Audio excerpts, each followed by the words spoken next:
Та ногоон цэг уур амьсгал төрийн бус байгууллагын бэлтгэсэн Хүлэмжийн дараа подкастыг сонсож байна. Энэхүү бүтээл нь Германы холбооны эдийн засгийн хамтын ажиллагаа хөгжлийн яамны санхүүжилтээр бүтээгдэв. Үүнд тусгах цаан агуулга нь Германы холбооны эдийн засгийн хамтын ажиллагаа хөгжлийн яам болон Германы олон улсын хамтын ажиллагааны нийгэмжлэгийн үзэл бодлыг илэрхийлээгүй болно. Дахиад сайн байцгаана уу? Хүлэмжийн дараа подкастын маань 5 дахь анги эхлэхэд бэлэн болсон байна. Би Санаа байна. Сэргээг тэгэрчим хүчний инженер, мөн хүрээлэн боорчны инженер мэргэжилтэй. Сайн байцгаана уу, хөтлөгч Гэрлээ байна. Би ногоон цэг уур амьсгал төрийн бус байгууллагын хамтран үүсгэн байгуулагч, онлайн математикч болон химэл оюуны инженер мэргэжлээ байна. Сайн уу Айрин, би ногоон цэг уур амьсгал төрийн бус байгууллагын хамтран үүсгэн байгуулагч, график артист, уур амьсгалын активист хүн байна. Өмнөх ангиудад дурдсанчлан Хүлэмжийн дараа подкастын маань гол зорилго нь уур амьсгалын өөрчлөлтийн тухай судалгаан дээр суурилсан их сурвалжтай мэдээллийг түгээж хэрв ташаа ойлголттой байвал түүнийг бууруулж уур амьсгалын өөрчлөлийн тухай ойлголтуудаа нэгтгэж боломжит хамгийн сайн ирээдүг хамтдаа бүтэхийг зорих юм аа. За тэгэхээр манай подкастыг хэн сонсох хэрэгтэй гэхээр уур амьсгалын өөрчлөлийн талаар ямар нэгэн байдлаар сонирхдаг эсвэл танин мэдхүйд дуртай сониуч аливаа амийн шүүмжит сэтгэлгээгээр хардаг, асуудлыг шийдэлтэй хамт боддог нийгмийн бүх бүлгийн хүмүүсийг сонсоосаа гэд бидний подкастыг хийж байна. За одоо бүгдээрээ өнөөдрийн сэдэв болох уур амьсгалын санхүүжилттэй танилцсанаа. За тэгээд уур амьсгалын өөрчлөлтийн талаар ярихад яагаад заавал санхүүжилтийн талаар ярих хэрэгтэй байдаг юм бэ гэдгийг тайлбарлана. За байгаль орчин болон уур амьсгалын санхүүжилтэнд tragedy of the commons гэх үзэгдлийг шийдвэрлэхэд маш чухал. Энэ ямар үзэгдэл вэ гэхээр эдийн засгийн онолоороо нийтээр хуваалцдаг нөөцийг хувь хүн өөрийн сонирхлоор хэмжээгээр ашигласнаар дороотуулж дуусгахтай холбоотой. Үүний хамгийн тод дэлхийн сонгодог жишээ нь умардын цагаан эрсийг 1980 оны сүүл гэхэд тод толгой нь эрс буурсан гол шалтгаан нь хулгайн ан байсан. Энэ хэрсний гоё эвэртэн болоод хамран дээр нэдэг эвэрштэй. Энэ эвэртэн болоод их хэмжээгээр худалдаалж хажууд нь хар зах дээр зарж ихснээс болоод тод толгой нь огцон буураад 2018 онд Кенд уг дэд зүйлд хараалагдах хамгийн сүүлчийн эр Судан нэртэй хэрс нас барсан. Ямар харамсалтай юм бэ? Тэгэхээр өнөөдөр зөвхөн 2 ширхэг эм нь үлдсэн. Тийм учраас энэ төрөл зүйл байгалийн аргаар үржих ямар ч боломжгүй ингээд баг одоо шинжлэх ухааны тусламжгүйгээр ингээд дууснаа л гэсэн үг. Тэгэхээр Монголд бас үнэтэй ижлэхэн жишээ байж болох үз түүхэндээ бид нар энэ үеийг бас туулж явсан юм байна.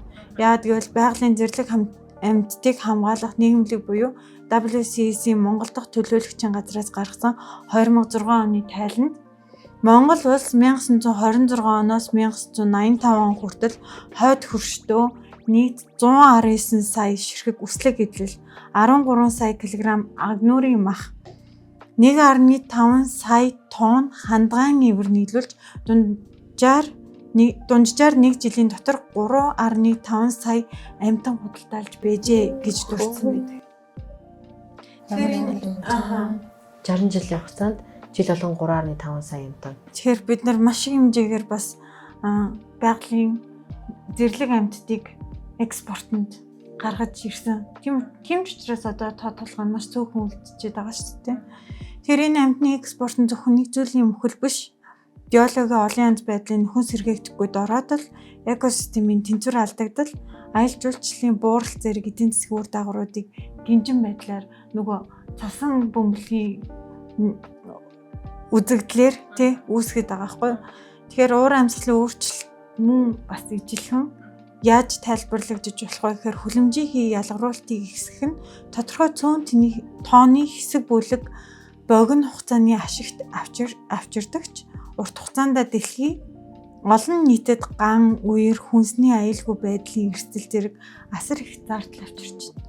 Буцаад асуулт руугаа орвол уур амьсгалын санхүүжилтийн талаар стандарт тодорхойлолт байхгүй байгаа бөгөөд өөр байгууллага оролцсон тоглогчид үүнийг хэрхэн тодорхойлж хэрхэн хангах ямар хэмжээний хөрөнгө шаардлагатай талаар өөр үзэл бодолтой одоогор байгаа. Гэхдээ байгаль орчны санхүүжилт нь ерөнхийдөө энэхүү тэнцвэргүй байдлыг засах гарцл гэж тодорхойлох гэдэг байгаа. Ялангуяа уур амьсгалын санхүүжилт нь хүлэмжийн хийг бага ялгаруулдаг, эдийн засагт шилжих хөшүүрэг, уур амьсгалт төсвөртэй хөгжлийг дэмжихэд чухал үүрэг гүйцэтгэдэг гэж одоо харж байгаа гэсэн ерөнхий тодорхойлт нь.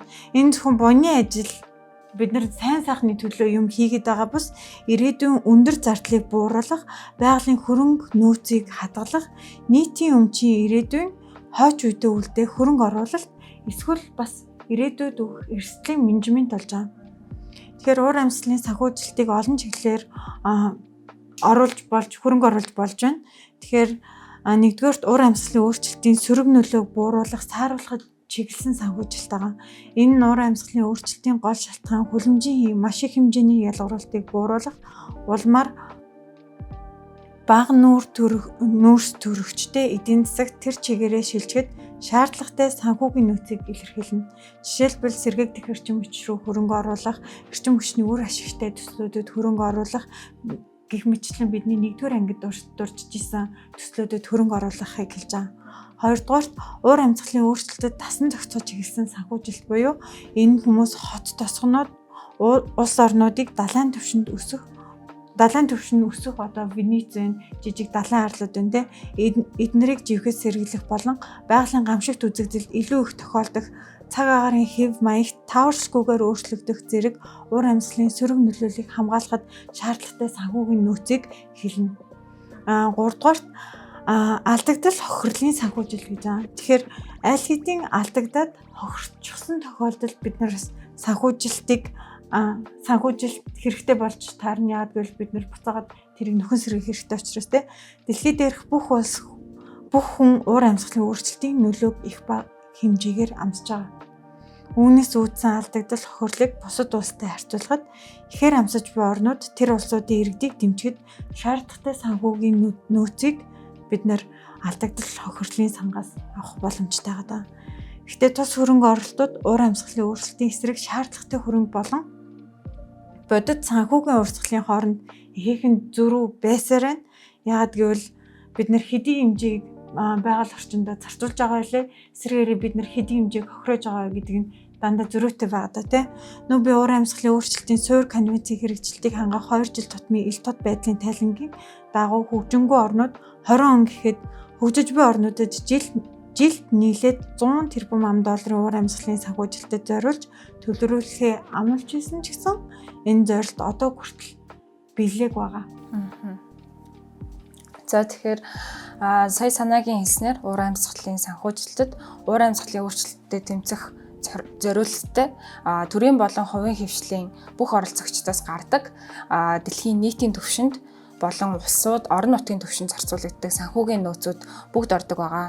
За тэгэхээр энэнд бас хөгжиж байгаа орнуудад уур амьсгалын өөрчлөлтөд тэмцэхтэн туслах зорилготойгоор олгогддог ихэнхдээ хөгжсөн орнуудаас гаралтай байдаг олон улсын санхүүгийн урсгалууд бас багтдаг. Тэгэхээр уур амьсгалын санхүүжилтийн зорилгод болохоор түрүүн хэлсэн хүлэмжийн хийг бууруулах, дасан зохицох, алдагдал тохирлыг барагдуулах зорилгууд дээр нэмээд одоо болон ирээдүйн уур амьсгалын өөрчлөлтийн нөлөөллийг төсвөрлөх чадварыг сайжруулах бас ордог. За тэгээд энд ярьж байгаа санхүүгийн нөөцүүд нь төрийн буюу төсвийн их үүсвэрээс эсвэл хувийн хвшлээс буюу компаниудаас гээд их үүсвэрээс гарах боломжтой байдаг. Тэгээ санхүүжилт нь өөрөө төрөл бүрийн зуучлагч байгууллагуудын дамжуулалтаар хэрэгждэг бөгөөд тусламж, хөнгөлөлттэй ба хөнгөлтгөө зээл, дотоод төсвийн шилжүүлэг гэдэг олон механизмаар хэрэгждэг байгаа даа. За тэгээд энэ санхүүжилтэд уур амьсгалын өөрчлөлттэй холбогдож гардаг үйл ажиллагааны зардал, эрсдлийг багтааж энэ нөөцөөр дасан зохицох болон хүлэмжийн ялгаруулалтыг бууруулах хүчин чармайлтыг дэмжих орчныг бүрдүүлж үүнд хэрэгтэй шинжлэх ухаан, судалгаа, хөгжүүлэлт болон шинэ технологийн нэвтрүүлэлтийг дэмждэг. Тэгээд ингэх нь санхүүгийн салбарын хувьд эрсдэл ба боломжийг хамтд нь бий болгодог. Тэгээд эрсдлүүдээс нь эхлээд хэлэх юм бол уур амьсгалын өөрчлөлтөөс үүдсэн физик эрсдэл. Дараах нь болохоор бага бага нүүрс төрөгчтэй эдийн засаг руу шилжилттэй холбогдсон бодлого, технологи болон зан төлөвийн өөрчлөлтөд өртөх эрсдэл байгаа. Дараагийнх нь болохоор уурын амьсгалын өөрчлөлттэй холбоотойгоор үүссэн хохирлын талаарх шүүхийн маргаантай холбоотой хариуцлага үүсэх эрсдлүүд зэрэг байдаг. За тэгвэл дараагийн асуулт нь болохоор уурын амьсгалын санхүүжилт олон улсын орчинд ямархуу нөхцөл байдалтай байгаа вэ? Асуудал сорилт байна уу? За бидний өмнөх ангиудаараа ярилцсан эрчим хүч, хөдөө аж ахуй, ойн гэх мэт салбаруудаар дамжуулаад хүлэмжийн ялгарлыг бууруулах, өмнө нь бас мал аж ахуй, газар тариалан, нийгмийн амжиргаа гэх мэт салбаруудаа хамгаалж иж уурын амьсгалын өөрчлөлт тасан зохицох гэд бид нэр иймэрхүү ажлуудыг ярьсан байгаа шүү дээ. Энэ ажлуудыг хэрэгжүүлэхийн тулд шаардлагатай нөөц бол маш их байх нь ойлгомжтой. Тэгээд энэ хэрэгцээг бол уурын амьсгалын санхүүжилт гэдэг олон салбарыг хамарсан механизм маань нөхдөг. За тэгээд энэ маань бол зүгээр энгийн санхүүжилт гэхээс илүүтэйгээр уурын амьсгалын өөрчлөлт гэдэг маш олон салбарыг хамарсан асуудлыг санхүүжүүлдэг ийм механизм болж таарч байна. За тэгээд уурын амьсгалын өөрчлөлтийг даван туулахад шаардлагатай санхүүгийн нөөц болон бодит санхүүгийн урсгалын хооронд бол ихээхэн зөрүү гардаг. Энэ зөрүү үүсгэхэд хэдэн шалтгаан байдаг. За эндээс хэдүүлээ 3-ыг нь дуртад үзэх юм бол эхнийх нь уурын амьсгалын санхүүжилт гэж юу болох нь тодорхойгүй байдал. За бид нэр түрүүн тодорхойлолтын дээрээ дурдсан тий яг нэгцэн тодорхойлолт байдаггүй учраас ерөөхдөө нь бол энэ дэлгэрүүлэх юм бол ингээд бид нэр ярьсан. За уурын амьсгалын санхүүжилтийн стандарт тодорхойлолт байдаггүй. Үүнээс болоод улс орнууд болон тал бүрийн оролцогчдод уг санхүүжилтийн хэрэгжилт явцыг хянах тэгээд сайжруулах шаардлагатай чиглэлийг тодорхойлоход бас хүндрэл үүсдэг тий. Алийг нь уурын амьсгалын санхүүжилт гэдэг алийг нь зүгээр одоо санхүү гэдэг бас тодорхойлоход бол айгүй хүндрэл үүсдэг юм байна эхнийх нь. За хоёрдугаар шалтгаан гэх юм бол санхүүжилтийн хангалтгүй байдал. Энэ бол мэдээж явах гэж бодож байна. 4 нас дурдчихсан бидний одоо учруулсан байгаа хор хохирол бол бидний одоо зарцуулж байгаа мөнгөн хөрөнгөөс бол хамаагүй их учраас энэ санхүүжилт одоо хизээд хангалтгүй байдаг. Уурын амьсгалын өөрчлөлтөд тэмцэх шаардлагатай санхүүгийн нөөц дэлхийд дахинд бол их. Тэгээд энийг төрийн болон хувийн их усүрээс оруулаад байгаа. Тэгтээ дахиад нэмэгдүүлэх шаардлага бол байна гэсэн үг эндээс харахад. За 3 дугаарх нь бол байгаа санхүүжилтийг үр ашиггүй ашигладаг. Ийм асуудал байж байгаа. Тэгэхээр одоогийн байдлаар аль хэдийн хуваарлагдсан тий эзэндээ очсон уурын амьсгалын санхүүжилт заримдаа үр ашиггүй зарцуулагдаад зарим мэргэжлийн бол сангуудын зориулт бас өөр чиглэл рүү хазааж хэрэглэгдэх тохиолдол гардаг юм байна. За тэгэнгүүт энэ асуудлуудыг шийдвэрлэхийн тулд заавал ингээд одоо яг энэ 3 асуудлуудыг гэхээс илүүтэйгээр ерөөхдөө бас энтэй холбогдох, эндээс уялдаж гарч ирэх асуудлуудыг шийдвэрлэхийн тулд уурын амьсгалын санхүүжилтийг ил тод хариуцлагатай зохицуулалтаар хэрэгжүүлэх шаардлагатай болж байгаа. За ингээд бол эхлээд бол хяналт тайлагналтыг сайжруулах бүх талдаа гэсэн үг. Улс орнууд болон холбоотой оролцогч талууд одоо нэр яг холбоотой оролцогч талууд гэдэг энэ үг гэхээр айгүй олон талууд бас байгаа байхгүй одоо санхүүжүүлэгч байгууллагууд байгаа тий хэрэгжүүлэгч байгууллагууд байгаа баталгаажуулагч байгаа дамжуулагч байгаа гэх мэт ингээд айгүй олон оролцогч талууд байгаа болохоор зөвхөн улс орнууд гэд бид нар зохицож чадахгүй байгаа. Улсууд хоорондоо л ярьж байгаа биш болохоор. За тэгэхээр энэ улс орнууд болон холбоотой оролцогч талууд уурын амьсгалын санхүүгийн урсгалыг илүү сайн хянах хэрэгтэй байгаа. Тайлагнах хэрэгтэй байгаа. Ингэснээр бол өмнө санаагийн хэлжсэн 100 тэрбум ам долларыг төвлөрүүлэх зорилгод хүрэхэд илүү ойртон илүү боломжтой болно гэсэн. За үүний дараа бол санхүүжилтийг нэмэгдүүлэх. За түрүү нас ярьсан бид нар энэ уурын амьсгалын өөрчлөлтийг сааруулах, хурдыг сааруулах, сөрөг үр нөлөөг нь бас сааруулах, дасан зохицохын ажил хэргийг дэмжихийн тулд нийтийн буюу төрийн төсвөөс болон хувийн буюу компаниуд аж ахуй нэгжүүдийн их усрээс гардаг санхүүжилтийг нэмэгдүүлэх шаардлагатай айл хэлнэс гэсэн. За хамгийн чухал нь бол байгаа санхүүжилтээ үр ашигтайгаар ашиглахын тулд одоо бид нар бас нэг юм бодж үзэх хэрэгтэй. Маш олон хүний хүч хөдөлмөр цагаар тэ өөр зарцуулах боломжтой ажлуудтай өрсөлдөж тэ уртл нь гарч ирсэн тэгжээж арай гэж нэг юм олон шатаар дамжиж эзэндээ хүрсэн энэ одоогийн санхүүжилтийг бол үр ашигтай яг зорилгын дагуу тэгжээ дараа нь ил тодор тайлагнаад ингэж хэрэгжүүлж бас хэрэгтэй гэсэн. За түүнээс хэлэх юм бол уурын амьсгалын санхүүжилт бол маш чухал бүрэлдэхүүн хэсэг. Одоо бидний ярьж байгаа бүх зүйлүүдийн хувьд гэвч олон зорилтууд бас байгаа. Ил тод байдал хариуцлага үр ашигтай зохицуултыг нэмэгдүүлснээр бол энэ одоо зорилтуудыг бид нар даван туулж чадна гэсэн үг. За ингээд миний ярьсан бас саяны асуудлуудыг болон шийдлүүдийг факт баримт толгойгоор дэмжинэ үү? За баярлалаа гэрлээ. Сорилтуудыг ерөнхийдөө дүгнээд базад хэллээ те. Уур амьсгалын санхүүжилт нь олон төрлийн санхүүгийн их усрүүд болох төсвийн, хувийн, хоёр талт болон олон талт хөрөнгө оруулалтын сувгууд гэх мэтийг хамардаг.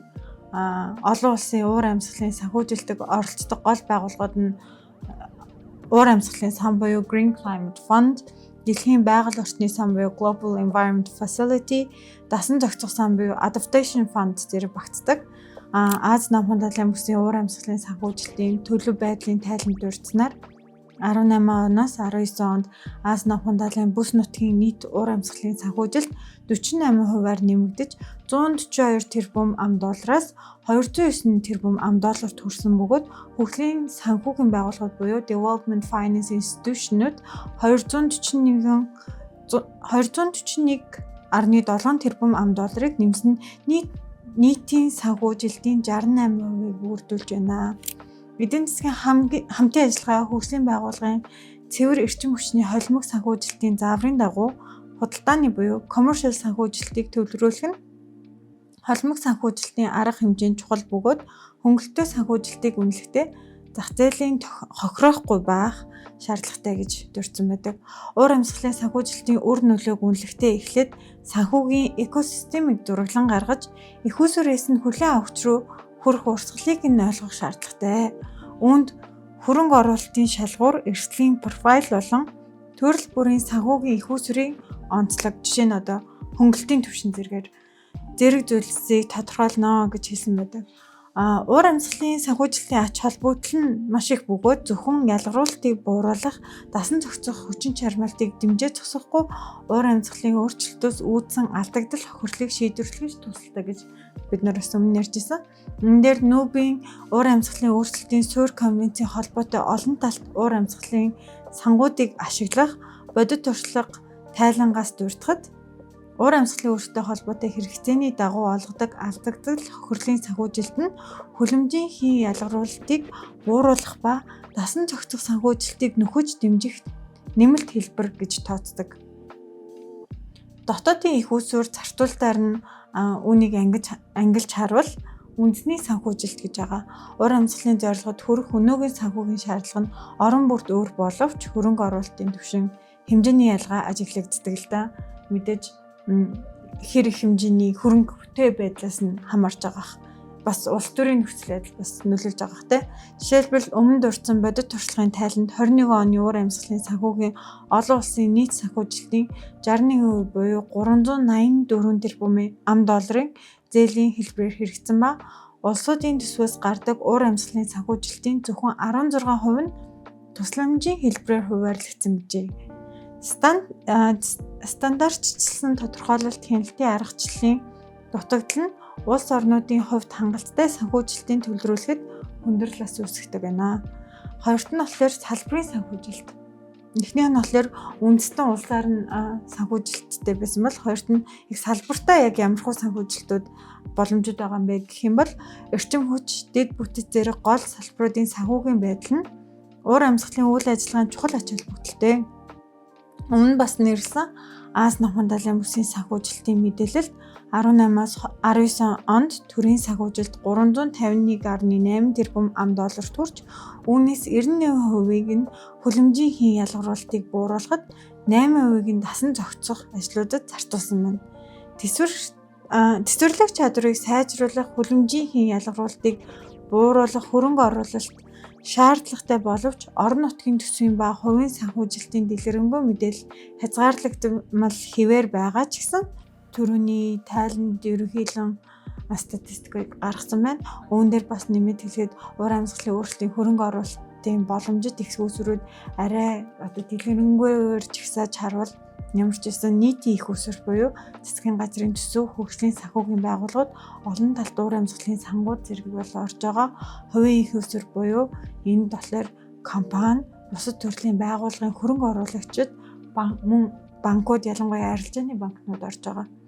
Хоёр талт болон олон талт их уср гэдэг нь болохоор олон улсын агентлагууд, хөгжлийн хамтрагч байгууллагууд, development partners гэж ярьдаг олон улсын байгууллагууд орж байгаа. Шинэлэг төрлийн санхүүжилтэнд болохоор уур амьсгалын бонд, ногоон боонд холимог санхүүгийн механизм зэрэг орж нэмэлт нөөцийг төлрүүлэх чухал хэрэгслүүд бас одоо санхүүжилтийн механизм болох юм чухал нөөцийг төлрүүлэх хэрэгслүүд шинээр ингэж оролцож ирж байгаа нь бас сонирхолтой санагдчихж байгаа.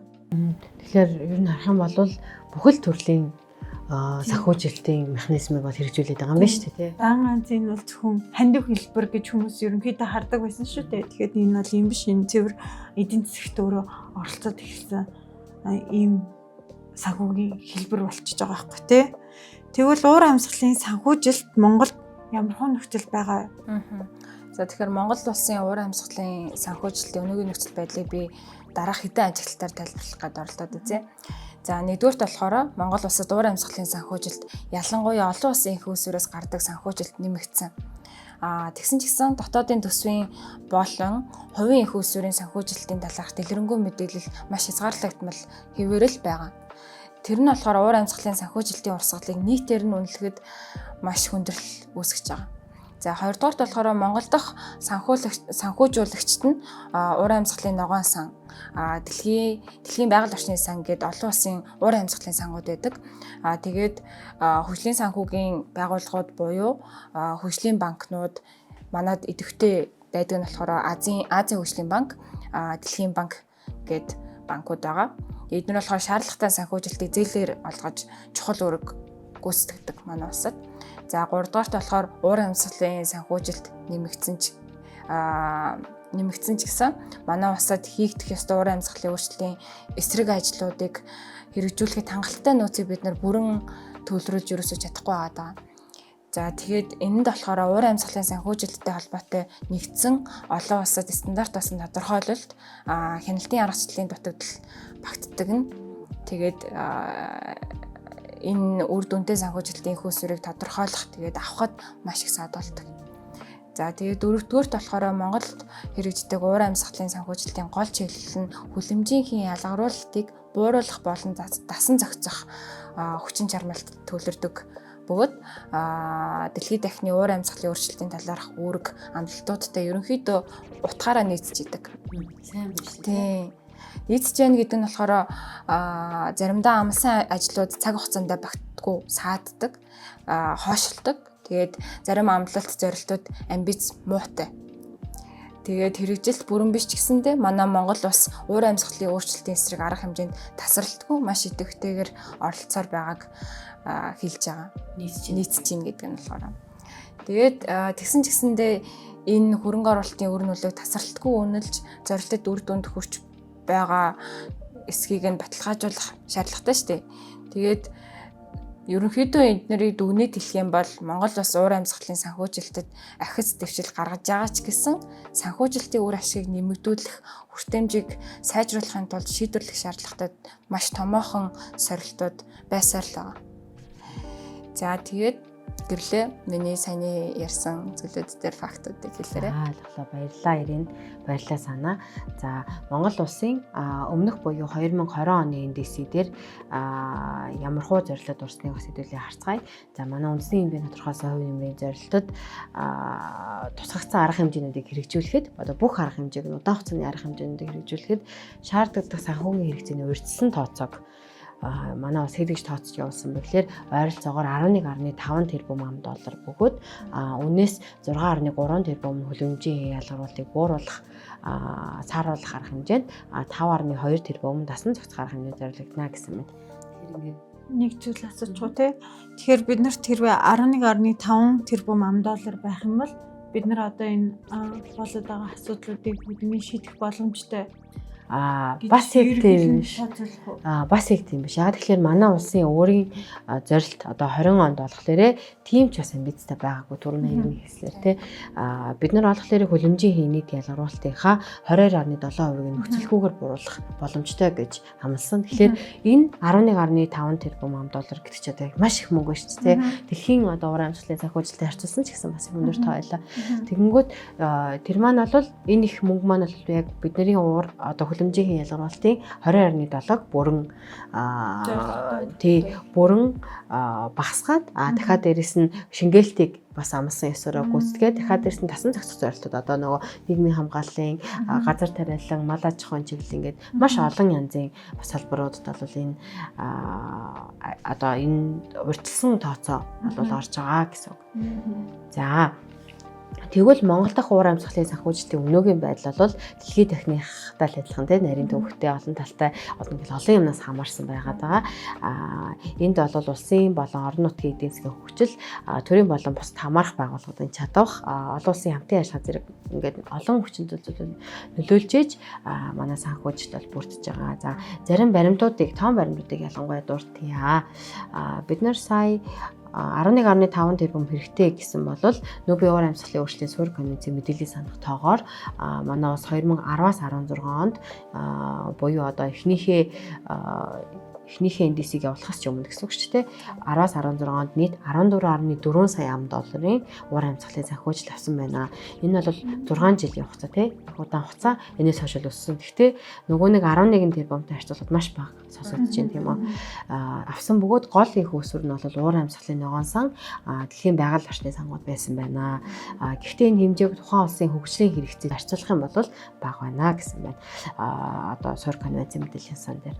За үүний дараа Монгол улс маань бид нар эхний ангиудаараа болон үргэлжлүүлсэн ангиудаар дурсан ган гачиг, зууд, үер, агаарын болон хөрс температурын өсөлт, мөнх цэврийн хайлалт, цөлжилт, зэрэг уур амьсгалын өөрчлөлтөөс үүдсэн сөрөг нөлөөллийн хувьд бол маш эмзэг учраас уур амьсгалын санхүүжилтийн хэрэгцээ бас үүнийг дагаад их байгаа гэсэн үг. Энэ хэрэгцээг харуулсан нэг жишээ бол 2025 онд манай улс үндэсний уур амьсгалын өөрчлөлтөд дасан зохицох төлөвлөгөө буюу NAP-ыг анхлан баталж илгээсэн. За энэ NAP маань болохоор NDC-тэй яг ялгаагүй саяны дурдсан суурь конвенцийн нарийн бичгүүдийн газарт очдог. Гэхдээ NDC болон конвенцэд нэгдэн орсон улс болгон баталж явуулах хэвэл NAP-ыг бол заавал явуулах албагүй. Гэхдээ манай улс баталж илгээсэн нь бас нэлийн одоо авууштай зүйл байж байгаа. Энэ NAP-ыг 2030 он хүртэл хэрэгжүүлэхэд ойролцоогоор одоо 5 жилийн дотор гэсэн үг шүү дээ. Ойролцоогоор $7.8 тэрбум $10 санхүүжилт шаардлагана гэж тооцоолж байна. Дасан зохицох санхүүжилтийн зөрүү нь жил бүр ойролцоогоор 1.72 их 80 буюу триллион төгрөг буюу $10-аар бодох юм бол 499 сая $10 бөгөөд энэ зөрүү нь голчлон ус болон ойн салбарын хөрөнгө оруулалтын өндөр өртгөө шалтгаалж байна гэжээ. Тэгээд манай улсаас их том газар нутагтай одоо усны нөөцийг сайжруулах, хамгаалах, ойн нөөцийг сайжруулах, хамгаалахад бол маш их хэмжээний хөрөнгө оруулалт эндээс гардаг нь бас дамжиггүй.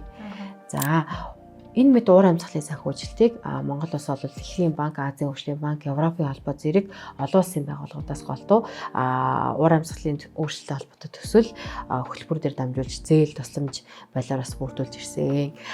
Гэсэгдэж эдгээр санхүүгийн нөөцийг үр ашигтай удирдан зарцуулах одоо институтын буюу одоо засаглалын, төрийн, энтэй холбогдох бусад бүх байгууллагуудын чадвах бол одоо ч гэсэн бид нар цорилт хэвээрээ байгаа гэж дүгнжүүлнэ. За, дотоодын их үүсвэрээс дурдах юм бол манай улсад 2016 оноос санаачны гэсэн ногоон зээлийн сан байгуулах төсөл гэж байдаг юм байна. Тэгээд 2018 онд байгуулсан Монголын ногоон санхүүгийн корпорац 2022 онд байгуулагдсан тэрбум мод сан зэрэг дотоодын уур амьсгалын санхүүжилтийг төвлөрүүлэх ийм хүчин чармаалтууд, төсөл хөтөлбөрүүд, ажлууд бол гарсаар байж байгаа. Гэхдээ эдгээр бол маш одоо тайшаалтай тий бахархууштай ийм үйл хэрэгүүд бол гарч байгаа. Гэхдээ уг нөөцүүд маань хязгаарлагдмал мэдээж хэрэг хувийн хвшлийн хөрөнгө оруулалтыг татах нь одоо ч гэсэн сорилттой хэвээр байгаа. Буюу одоо санхүүгийн байгууллагуудаас татахаас бусад аргаар бид нар хөрөнгө төвлөрүүлж нэг чадахгүй байгаа гэж ойлгож байна. За, хувийн хвшлийн оролцоо гэж бид зөндөө ярьлаа тий. Энэ маань бол уур амьсгалын санхүүжилтэд чухал үүрэгтэй боловч Монголд энэ оролцоо хязгаарлагдмал байна. Сая ярьсан голдуу санхүүгийн байгууллагууд санхүүжилтэд оролцдог гэсэн иймэрхүү бас хөвшмөл бодлоод байна. Бас боломж болцоо ч гэсэн тэгж харж байгаа. Манайд бол санхүүгийн салбар нь уур амьсгалын санхүүжилтийн салбар хөгжиж байгаа. Хувийн хвшлийн оролцогчдод бол уур амьсгалын өөрчлөлттэй холбоотой эрсдэл хөгжил боломжийн талаарх мэдлэг бас тутмаг байж магадгүй гэсэн үг. Гэхдээ сүүлийн жилүүдэд бид нар харах юм бол Монголын арилжааны банкуд өөрсдөө ногоон санхүүжилтийг ихээр өөрсдийнхөө зээлийн санд төвлөрүүлж татж байгаа. Тэр бол маш бас сайн хэрэгүүд. Тэгээд тэр төвлөрүүлж татсан сангаас бол ногоон төслүүдэд хуваарлаг болсон. Арай тэр нь харьцангуй бага үедээ бас өндөр шаардлагатай байдаг нь бол ингээд хэн бүхэн ногоон санхүүжилтэд биш, яг хэрэгтэй хүмүүс нь ногоон санхүүжилтэд хамрагддаг ийм боломжийг бүрдүүлээсэй гэж бид нар бол хүсэж байгаа. Мөн 2013 оноос үйл ажиллагаагаа эхэлсэн 2017 онд байгуулагдсан Монголын тогтвортой санхүүжилтийн холбоо буюу ТОС холбоо төрөний дурдсан нөгөө мэдлэгийн зөрөө ялангуяа санхүүгийн байгууллагын одоо яаж илүү тогтвортойгоор үйл ажиллагаагаа явуулах вэ, яаж илүү тогтвортой санхүүжилтийг хийх вэ гэдэгт тэр бол идэвхтэй үр дүнтэйгээр ажиллаж байгаа нь тэгэхээр сайн хэрэгээ, энэ бол маш сайн жишээ шүү. За ингээд дүгнэлт хэлэх юм бол манай бас уур амьсгалын санхүүжилтийг төвлөрүүлэх чиглэлд олон акцийг бас гаргаж байна. Тэгтэл өнөөдрийн байдлаар бол төвлөрсөн нөөц маань тун хангалтгүй, одоо хэрэгцээнээсээ бүр хэд дахин хэд бараг 1000 дахин хангалтгүй. Олон улсын түншүүдэд бол илүү найдсан төвлөрүүлсэн нөөцөө үр ашиггүй зарцуулдаг бас хэвээрээ байж байгаа. Ягаад гэвэл бидний түрүүний тавьсан амбицгүй зорилгоо биелүүлээгүй л шүү дээ. Тэрийг бас бид нар дурдсах хэрэгтэй. Энэ асуудлуудыг шийдэхин тулд түрүүний ярьсан нөгөө нэг төрийн болон бусад холбогдох байгууллагуудын чадварыг бол сайн бэхжүүлэх, уур амьсгалын санхүүгийн засаглалыг сайжруулах, хувийн эвшлийн орцыг нэмэгдүүлэх гэдэг ийм 3 шаардлага гарч ирж байна. За тэгвэл одоо хэдүүлээ уур амьсгалын санхүүжилтийн ихэнхэн холбоотой байнга яригдаг нөөц төрөгчийн зах зээл гэж юу хэлээд байгаатай танилцгаая. Тэгэхээр олон улсын түвшинд нөөц төрөгчийн зах зээлийн өнөөгийн байдал бол нэрийн төвхтэй байсаар байгаа. Олон зүйл тодорхойгүй байна. Олон зүйлээс хамаарсан хэвээр байгаа. Нөөц төрөгчийн зах зээлийн талаар эхлээд энэ ойлголтыг түүхийг товч танилцуулаад тэгээд өнөөгийн байдал цаашид ирээдүйн боломжуудыг тусгаалаад ярэ. Нөөц төрөгчийн зах зээл буюу carbon market нь 97 онд батлагдсан Кёотогийн протокол гэж бид нэр бас өмнө дурдчихсан. Үүнээс үндэслэлтэй ба санхүүгийн механизм хүлэмжийн ялгаруулалтыг бууруулахад чиглэсэн олон улсын гэрээ. Сая дурдсан энэ протокол нь болохоор цэвэр хөгжлийн механизм буюу CDM-ийг бий болгож хөгжингөө орнууд, хөгжиж буй орнуудын хүлэмжийн ялгаруулалтыг бууруулах төслүүдэд хөрөнгө оруулж, өөрийн ялгаруулалтыг бууруулах зорилтоо биелүүлэхэд ашиглаж болох кредит олж авах боломж гэж ингэж протоколдод дурдж оруулсан байгаа даа. Тэгэхээр энийг нэг асууж байгаа. Кредит гэдэг нь болохоор зүгээр нэг баталгаа гэсэн үг бол сарж байгаа. Би бол энийг худалдаж авсан гэсэн баталгаа. Бас энэ худалдаж авах зүйлийн үндэслэлтэй ямар нэг юм суурьсан гэдгийг батлаад байна. Тэгэхээр 2005 онд болохоор үүнийг анхдагч болж одоо Европын албан ялгаруулалтын худалдааны систем буюу European Union Emission Trading System-ийг нэвтрүүлсэн бөгөөд энэ бүс нутгийн нийт хүлэмжийн ялгаруулалтад хязгаар тогтоодог Cap and Trade System гэдгийг нэвтрүүлсэн. Энэ систем нь одоогоор дэлхийн хамгийн том, хамгийн амжилттай нөөц төрөгчийн зах зээлүүдийн нэг болсон. Тэгэхээр маш өндөр үнэлгээтэйгээр явдаг бусад гэдгээрээ бусад орнууд бас энэ системд нэвтрээд эхэлсэн гэсэн үг. Хамгийн сүүлд харахад бол Казахстан бас энэ трейдинг системд нэвтэрсэн харагдсан. Тэгэхээр Хятад улс бол өөрөө дотроо энэ системийг бий болгосноос гадна нэмэлтээр 9 хоттой энэхүү системийн туршилтын хотын хувилбар хэлбэрээр нь бас туршаад явж байгаа юм, хөгжүүлээд явж байгаа нь бас сонирхолтой байсан. Тэр хотын гэхлээр нэг үнэн нь өөр. Тийм. Улс дээр байгаа энэ маркетийнхаа үнээсээ хотод тусгаал нь тэр хот дотор одоо манайх Эрдэнэтийн үнэ маань Улаанбаатарын үнээс өөр. Гэхдээ Монголын нийт үнээс бас өөр байна гэсэн нэг тиймэрхүү санаагаар өөр байна. Тэгэхээр 9 өөр төрлийн маркет те нэг улс дотор бас байгаад байгаа нэг сонирхолтой байгаа байхгүй те. Хоорондоо баг хэн илүү сайн хурдан зах зээлийг өрсөлдөж хөгжүүлэх үү гэж өрсөлдөж байгаа юм шиг дотор те. Маш сонирхолтой. Тийм.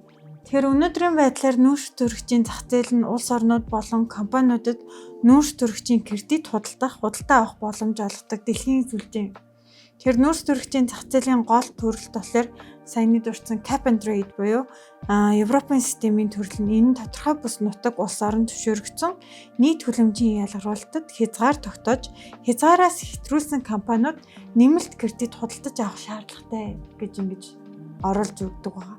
Хоёр дахь нь болохоор нүүрс төрөгчийн үн тогтоох механизм гэж байна. Carbon pricing гэж яриад байгаа. Энэ нүүрс хүчлийн хийн ялгаруулалтад үн тогтоож компаниудыг ялгаруулалтаа бууруулахад санхүүгийн урамшуулал олгодог. Тэгэхээр одоо компани хэрийг ялгаруулж байна. Эндээсээ дараа жил хэр бууруулж чадна. Тэр тусам одоо төрөөс санхүүгийн урамшуулал ямар нэгэн байдлаар яг шууд урамшуулал биш юм гэхэд өөр байдлаар бас нэг урамшуулал гэж өгөх ингэж одоо журамлагдсан ийм төрлийн систем аа. Дараагийнх нь болохоор нүүрс төрөгчийн нөхөн төлөлтийн зах зээл гэж байна. Ийм төрлийн зах зээлд компаниуд өөр улс бүс нутагт нүүрс хүчлийн хийн ялгаруулалтыг бууруулах төслүүдээс нүүрс төрөгчийн кредитийг нь худалдаа авах боломжтой байдаг. Сүүлийн 10 жилийн хугацаанд нүүрс төрөгчийн зах зээл эрс тэлж 20 онд дэлхийн хэмжээнд зах зээлийн үн 100 тэрбум $. Хүрсэн. Гэхдээ дараах сорилтуудтай бол одоо тулгарсаар л байна л да. Үүнийг бол дуртах юм бол нэг өнөөгийн тогтворгүй байдал буюу нүүрс төрөгчийн кредитийн үн маш тогтворгүй байдаг компаниудын зардлыг үргэлжлэн таамаглах ирээдүйд төлөвлөхөд бас хүндрэл үүсгдэг маш их хэмжээний савлгаатай байна. Хоёрт нь стандартгүй байдал буюу өөр улс бус нутгийн дүрм зохицуулалт өөр тул яг энэ кредиттэйгээ яаж дүүцэх вэ гэдг нь бас ойлгомжтой байгаад байна тий. Тэгээд гуравт нь бол ил тод бус байдал буюу нүүрс төрөгчийн зах зээлийн ил тод бус гэж шүүмжилдэг бөгөөд кредитийн урсгалыг хянах зорилгод нийцэж ашиглагдчих буй эсэхийг баталгаажуулахад бас маш хэцүү байдаг. Нарийн тооцоолол шаарддаг ийм асуудал байгаа. Энд бас нэг ногоо угаалгах гэдэг юм уу те хүлэмжийн ялгаруулалтаа бууруулах ёстой бас боломжтой байсаар л тэрнийг өөрчлөж ялгаруулсаар агаад кредит авчдаг. Авах гээд байна гэсэн бас хардлага шүүмж бас байдаг. Тэгвэл бид нар хэрвээ одоо Дэлхийн банкны worldbank.org гэдэг carbon pricing dashboard-ыг харах юм бол яг бүгдээрээ ямар одоо нүүрс төрөгчийн зах зээлүүдийн төрлүүд байгаа вэ? Энэ хэр их үнэтэй байгаа вэ гэдгийг нь шууд харж болж байгаа аль улсууд энд нэгдсэн байна гэхэд ер нь бол одоо түүхэн датаг харахад бол нэгж нүүрс төрөгчийн улам үнэтэй болсоор л байгаа бүх улсын хувьд. Тэгэхээр нүүрс төрөгчөө зарах боломж маань улам биднэрт ашигтай болж байна л гэж ойлгох хэрэгтэй. Тэгэхээр эдгээр сорилтуудыг өмнө дурдсан сорилтуудын эсрэг нүүрс төрөгчийн зах зээл нь ирээдүйд өсөх төлөвтэй байна. Тэгэхээр 15 онд батлагдсан Парисын хэлцээр нь дэлхийн дулаарлын аж үйлдвэржилтийн өмнө түвшнээс Цельсийн 2 градусаас доош хязгаардах те боломжтой бол Цельсийн 1.5 градус хүртэл хязгаарлахыг зорж буй дэлхийн техник гэрээ гэж бид нараас өмнөх ангиудтай тайлбарлаж ирсэн. Энэ зорилгод хүрэхийн тулд улс орнууд 30 он гэхэд хүлэмжийн ялгаруулалтаа 45%-аар бууруулах шаардлагатай. 35 он гэхэд бүр 65%-аар бууруулах ёстой гэж хэлсэн байдаг. Гэхдээ бид нар бол эндээс бид нар гэлтгүй дэлхийд дахинд бас маш хол байгаа. Нүүрс төрөгчийн зах зээл энэ зорилгыг биелүүлэхэд чухал үүрэг гүйцэтгэх бөгөөд зарим тооцоогоор 30 он гэхэд зах зээлийн хэмжээ $1.80 хүрч болцгүй гэсэн хэдиж үүнийг хэрэгжүүлэхийн тулд засгийн газрууд компаниуд илүү тогтвортой ил тод зах зээлийг бий болгохын төлөө хамтран ажиллах шаардлагатай. За одоо би санаагийн саяны хэлсэн хэрэгтэй зүйлүүд дээр шаардлагатай баримтуудыг хэлье. За олон улсын түвшинд нүүрс төрөгчийн зах зээлд байгаа 5 онцлогийг би одоо тайлбарлана. За нэгдүгээрт болохоор дэлхийн нүүрс төрөгчийн зах зээл эрс тэлсэн. За тэгээд энэнд нүүрс төрөгчийн татвар болон cap and trade системүүд багтдаг. Эдгээр нь зах зээлийн механизмын хүрээнд ялгаруулалтыг бууруулах урамшууллыг өгөх зорилготой. За хоёрдугаарт болохоор нүүрс төрөгчийн кредитийн үн эрс нэмэгдсэн. Тэгээд Европын холбооны ялгаруулалтын худалдааны систем буюу түрүүн санаагийн хэлсэн ETS дэх үндээд цэгтэй хүрсэн нь уур амьсгалын зорилт зохицуулалтын үр дүн нэмэгдсэнийг бас харуулж байгаа. За тэгээд 2022 онд ETS-д нүүрс төрөгчийн дундаж үн тонн тутамдаа ойролцоогоор €80 байсан нь уур амьсгалын бодлогын зах зээлийн хариу үйлдэл хүчтэй байсныг бас илтгэж байгаа. За 3 дугаарт болохоор өөр нүүрс төрөгчийн зах зээлүүдийг холбож үр ашгийг нэмэгдүүлэх чиг хандлага байна. За жишээлбэл Америк Америкийн нэгдсэн улсын Калифорни болон Канадын Кебек хоорондоо cap and trade системүүдэд холбосноор нүүрс төрөгчийн кредитийг улс замнан худалдаалах боломжтой болсон гэсэн. Амар сонирхолтой санагдсан надад тийм. За энэ мэт нүүрс төрөгчийн зах зээлийн хамтын ажиллагааны давуу талыг олон бүс нутгууд ойлгосноор үр дүн нэмэгдэх төлөвтэй байгаа. За дөрөвдүгüүрт болохоор нүүрс төрөгчийн сайн дурын зах зээл буюу VCM нь том корпорациуд net zero буюу хүлэмжийн тэг нийлбэрт хүрэх зорилтууд олноор тавьж байгаатай холбоотойгоор нэмэгдэж байгаа. За 2022 онд сайн дурын зах зээлд 2 тэрбум $аас давсан гүйлгээ хийгдэж мод тарих, сэргээгдэх эрчим хүч зэрэг олон төрлийн төслүүд нүүрс төрөгчийн кредитээр санхүүжсэн байсан. За 5 дугаарт болохоор олон улсын засгийн газрууд нүүрс төрөгчийн зах зээлийн үнэн байдал, ил тод байдлыг хангахын тулд зохицуулалтаа нэмэгдүүлж байгаа. Жишээлбэл нүүрс төрөгчийн сайн дурын зах зээлийн Integrity Council-ийн Core Carbon Principles-ийн стандартууд нь зах зээлд итгэлцэл хариуцлагыг сайжруулах зорилготой байна. За дүгнэлт хэлэх юм бол олон улсын нүүрс төрөгчийн зах зээл хурдтай хөгжиж, зах зээлийн хэмжээ нэмэгдэж, үн өсөж, бүс нутгуудын хоорондын хамтын ажиллагаа сайжирч байна. За тэгээд бас дээрэс нь том компаниудын доктортой хөгжлийн зорилтуудад тулгуурсан сайн дурын зах зээл нь тэлсээр л байгаа. Тэр нь болохоор нүүрс төрөгчийн зах зээлийн хөгжил маш чухал үүрэг гүйцэтгэж байна. Тэгвэл нүүрс төрөгчийн зах зээл Монголд ямар хөө байгаа юм бол? За манад байдаг нүүрс төрөгчийн зах зээл гэх юм бол одоогоор хөгжлийнхөө ихэнх шатанд явж байна гэж бид нар үзэж байна. Монгол улс бол олон улсын уур амьсгалын өөрчлөлтөд холбоотой хэлцээрүүдэд идэвхтэй оролцоод Парисын хэлцээрийн хүрээнд хүлэмжийн ялгарлалтаа бууруулах гэдэг идэвхтэйгээр ажиллаж байгаа. Нүүрс төрөгчийн зах зээл үүсгэх ажлын хүрээнд нүүрс төрөгчийн үн тогтоох механизм, кредит гаргах, худалдаалах систем зэргийг бол хөгжүүлээд явж байгаа юм байна. Гэхдээ яхаа аргагүй хөгжлийнхөө ихэнх шатанд явж байгаа болохоор тулгардаг асуудлууд гэж бас байна. Энэ маань эндээс одоо би гурыг дурдъя л да. Хамгийн ихнийх нь бол уур амьсгалын санхүүжилтийг ядаж дотооддоо ашиглах зорилгоор тодорхойлсон нэгэн тодорхойлт байхгүй байгаа юм. За бид нар түрүү нас ярьсан дэлхийн технологи ч гэсэн тодорхойлт байдаггүй учраас санхүүгийн урсгалыг хянах хэмжээд бол айгүй хүндрэлтэй байдаг гэсэн. Тэгэхээр тэр асуудал бол Монголд бас байна.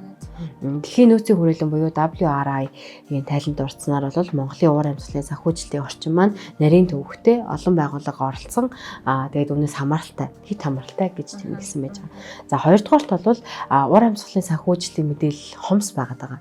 Энэ маань бол санхүүгийн арга хэмжээний үр нөлөөг үнэлэхэд айгүй хүндрэлтэй. Бид нар ч гэсэн судалгаа хийж байхад бол одоо ялангуяа санхүүжилтийн ил тод тайлан бас ховор тий одоо бусад сэдвүүдтэй бусад бас бидний ишилж ажилдаг энэ материалууд дээр бол айгүй бага. Эсвэл ингээд хит одоо ерөнхийсэн дүнгээр бид нар наривчлан шалгах бас боломжгүй. Дахиад дээрэс нь задаргааг харах боломжгүй байлаар бас байсан. За тэгээд Азийн хөгжлийн банкны судалгаагаар Монголын уур амьсгалын санхүүжилтийн мэдээлэл хязгаарлагдмал тул шийдвэр гаргахад илүү өргөн найдвартай мэдээлэл шаардлагатай гэж дүгнсэн байсан. За 3 дугаарт нүүрс төрөгчийн зах зээл уур амьсгалын санхүүжилтийг нарийн тодорхойлсон хууль байхгүй. Ер нь эрх зүйн орчин хөгжүүлэгдээд их үед явж байгаа учраас энэ л удахгүй гараад ирэх бах. Тэгвэл эрх зүйн орчин бол ингээд энд тэнд ерөөдөө бол олон бүртгэгчид байгаа, олон судалгаа дөнгөж хийгдэж байгаа. Тэгээд яг нэг нарийн зэг дээр очиж хоорондоо огтлцож одоо эцсийн бүтээгдэхүүн болж гарах дээр ер нь л ойртод байгаа гэж бодож байна. За тэгээд энэ асуудлыг шийдэхээр олон арга хэмжээ хэрэгжиж байгаа. Дэлхийн банк манад нүүрс төрөгчийн үн тогтоох механизмыг хөгжүүлэх техникийн дэмжлэг үзүүлж байгаа. Азийн хөгжлийн банк бол сэргээгт эрчим хүчний төслүүдэд санхүүжилт олгон ажиллаж байгаа гэх мэтчлэн байж байна. Тэгээд үнэлт нь бол Монгол дахь нүүрс төрөгчийн зах зээл одоогоор хөгжлийнхөө ихэнх шатнд явж байгаа гэдэг ч түүнийг дэмжих олон арга хэмжээ явагдаж байгаа. Энд шийдэх асуудлууд нь бол уур амьсгалын санхүүжилтийг нарийн тодорхойлох, мэдээлэл хомс байх, эрх зүйн орчин бүрдээгүй байх энэ зэрэг байж байна. За тэгээд бид нар сая уур амьсгалын санхүүжилтийн болон нүүрс төрөгчийн зах зээлийн олон улсын болон Монголын өнөөгийн нөхцөл байдлаа ер нь танилцуулж байгаа. Энэ дээр болохоор судалгаа болон асуудлын хэсгүүд бол багтсан байж байна. Тэгвэл эндээс бид нарт ер нь ямар шийдэл байж болох вэ? Ямар ихтгэл найдар байна вэ? За боломжтой хэдэн арга замуудыг бид дурдж болж байна. Бид нар хамгийн түрүүнд хүлэмжийн ялгаруулалтыг бууруулах арга хэмжээний санхүүжилтийг бүрдүүлж амжилттай хэрэгжүүлж чадсаар энэ хэдэн давуу талыг олох боломжтой. Эхний давуу тал бол өөртөө хүлэмжийн хий баг ялгаруулж цаашдаа тэг нийлбэрт буюу net zero улс болсноор олон улсын түвшинд уур амьсгалын чиглэлээр өндөр байр суурь эзлэх боломжтой. Ингэснээр илүү их санхүүжилт төлрүүлэх боломжтой. Мөн Монгол улсын манлайлал харагдаж байна эндээс. Манай улс олон жилийн турш хуримтлагдсан хүлэмжийн хий харьцангуй бага ялгаруулалттай хэрнээ уур амьсгалын өөрчлөлтийн нөлөөг дэлхийн дунджаас ихээр мэдэрч байгаа учраас өнөөгийн ялгаруулалтын түвшингээ багасгах чадвал алдагдал хохирлын сангаас мөн зохих осны хувь хүртэж уур амьсгалын эсрэг хариу арга хэмжээгээ санхүүжүүлэх боломжтой. Яагад гэвэл бид нар маш их хохирч байгаа. Гуравт гэвэл ингэж чадвал бид дэлхийд амжилттай кейс болж өөрсдөө адилхан улсуудад мэдлэгээ бүтээгдэхүүн болгож зарах боломжтой. Сайн туршлагаа бас хуваалцах боломжтой байна. Тэгээ хамгийн сүүлд нь хэлэх юм бол бид одоо үргэлжилж буй нүүрс төрөгчийн зах зээлд улсаараа болон сайн дураар оролцох ажлуудаа үргэлжлүүлэн сайн хийж зах зээлийн тоглож болсноор уур амьсгалын санхүүжилтээ ихсгэх боломжтой. За одоо болохоор боломжуудыг хурангуулъя. Бид нар уур амьсгалын өөрчлөлтийн эсрэг олон улсын хамтын ажиллагаануудад байнгын оролцоотой явдаг нь манай улсын хувьд бол маш том давуу тал байгаа. Риогийн 3 конвенц буюу уур амьсгалын өөрчлөлт, цөлжилт, байгалийн олон янз байдлын тухай конвенцуудын бүр нэгийнх нь талуудын баг хурлыг буюу цөлжилтийн эсрэг COP17 хурлыг манай улс одоо дараа жил зохион байгуулах гэж байгаа. Тэгээд энэ нь цаг хугацааны хувьд ч манай улсын хамтын ажиллагаагаа ахиулах, хамтын ажиллагааг бэхжүүлэх боломж олдож байгаа. За тэгээд манай улс одоо уур амьсгалын өөрчлөлтийн тухай эрх зүйн орчноо бүрдүүлэхийг хичээж байгаа нь болохоор бодлогын хувьд уур амьсгалын санхүүжилтийг дэмжих бүрэн боломж байгаа даамаа. За баярлалаа Ирэн, баярлалаа Санаа. Би одоо та хоёрын ярьсан арга зам боломжуудыг нэгтгээд эдгээр маань бол хин хинд ямар ашиг тустай юм бэ, ямар давуу талтай юм бэ гэдгийг сэтэл хэсгээрээ тайлбарлах гэсэн юм аа. За хамгийн ихэнд орсон хүлэмжийн ялгаруулалт буурах гэдэг маань цааталтаа ямар ач холбогдолтой юм те. Гэх юм бол юуны өмнө бид нэр цэвэрхэн орчинд амьдрна. Бидний орчны бохирдол тэр чигтээ буурна. Ер нь хүлэмжийн ялгаруулаад байна гэдэг чинь бохирдол байхгүй юу? Тэр чигтээ те. Агаарлуу бохирдол, ус руу бохирдол, тэгэл хөрслөө бохирдол.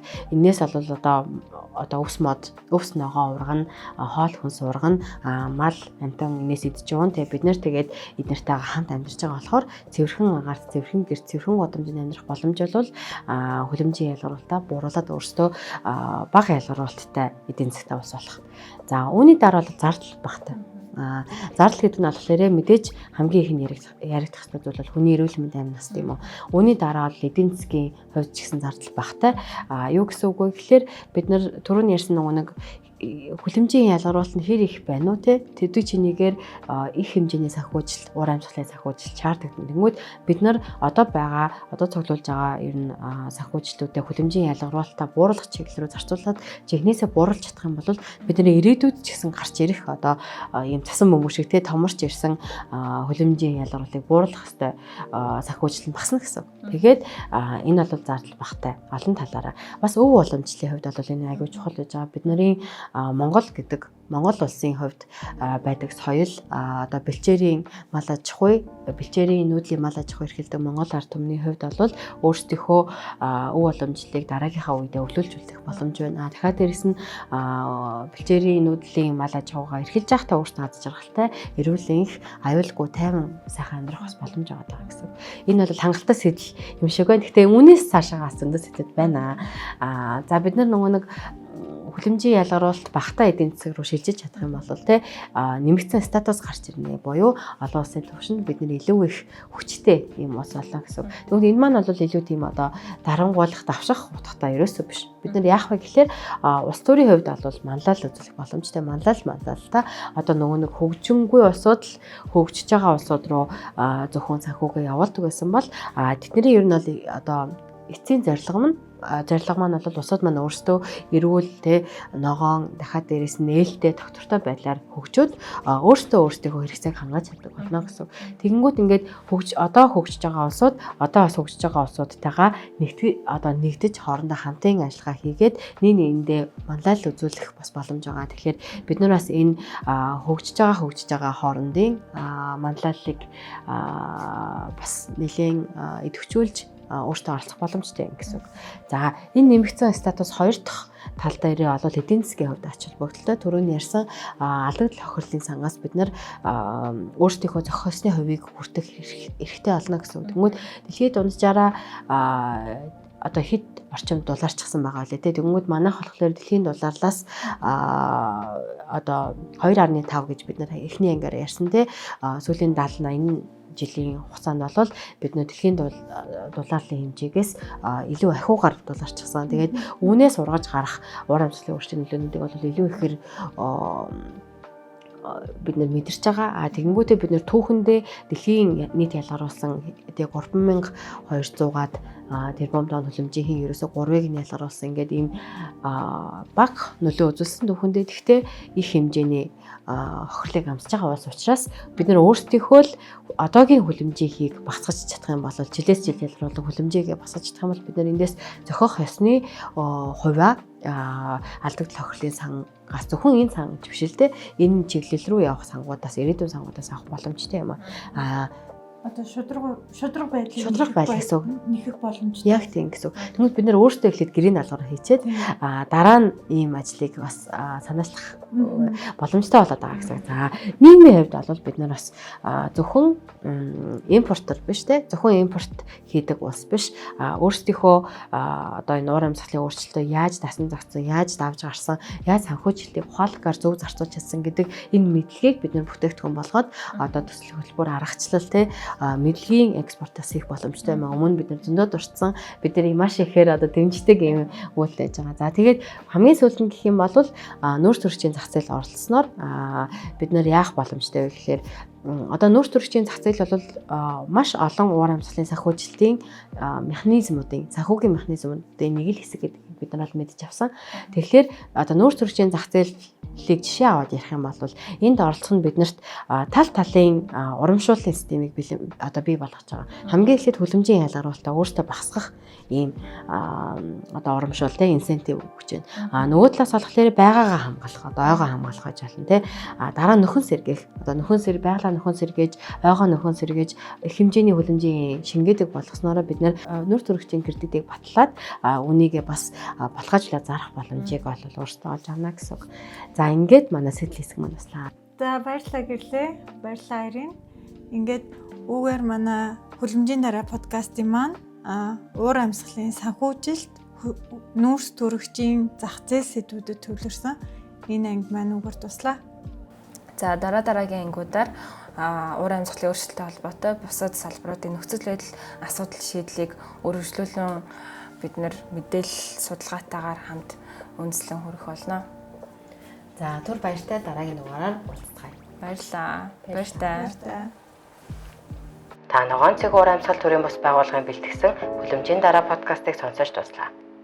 Энэхүү бүтээл нь Германы холбооны эдийн засгийн хамтын ажиллагаа хөгжлийн яамны санхүүжилтээр бүтээгдэв. Үүнд тусгах цаан агуулга нь Германы холбооны эдийн засгийн хамтын ажиллагаа хөгжлийн яам болон Германы олон улсын хамтын ажиллагааны нийгэмлэгийн үзэл бодлыг илэрхийлээгүй болно.